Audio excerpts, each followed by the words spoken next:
Time fails not with noise or collapse, but with a quiet inability to carry what it was never built to hold. In that failure, rhythm does not argue or resist. It continues as natural frequency returning to function, steady and unannounced, while the clock becomes disruptive without listening, segmenting movement into enforceable units and mistaking direction for support. It insists where adjustment would suffice, and this insistence performs exactly as designed until the load beneath it begins to fracture. Foundational resonance never moved in this way. It was never meant to. It stabilizes rather than escalates, absorbs pressure without announcement, and restores order without demanding attention. Where time disrupts continuity, foundational resonance redistributes, allowing motion to continue without rupture or loss of integrity.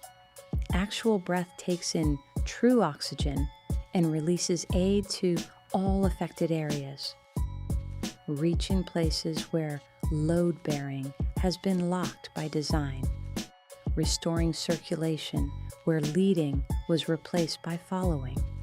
This is what time does when it disrupts natural frequency and rhythm. It interrupts the body's ability to self-correct. This disconnection extends beyond the body and into the relationship with the earth floor itself.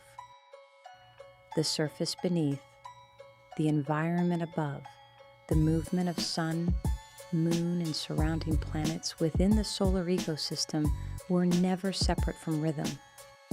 They were part of the same signal field, guiding rest, ignition, migration, growth, and recovery. Through direct interaction rather than instruction, that frequency was not lost. It was covered, misdirected, and forgotten through repetition.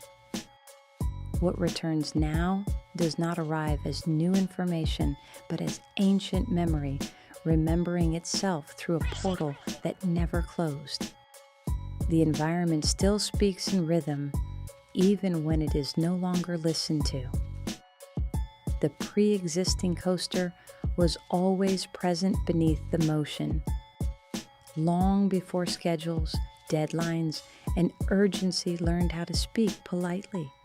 Its purpose was never to protect the surface it rested on, but to preserve the contents it carried regardless of placement, holding heat, motion, and weight without spill. When this base was ignored and time was elevated above it, the contents were blamed for cracking. Fatigue was moralized, delay was treated as fault, and depletion was renamed inefficiency, even as the mechanism continued unfunded by actuality.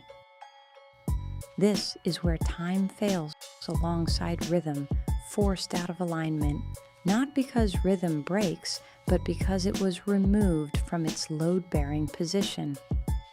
The collapse is shared, not personal, and the cost is absorbed by earth floor inhabitants who were never meant to carry it alone.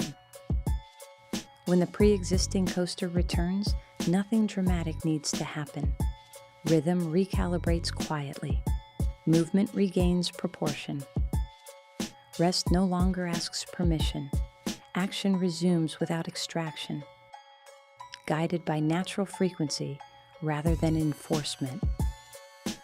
Time may still measure what passes, but it no longer governs what lives. This is the drop-off point. Nothing further is required. The motion completes itself intact, undetected, and free to continue without being followed.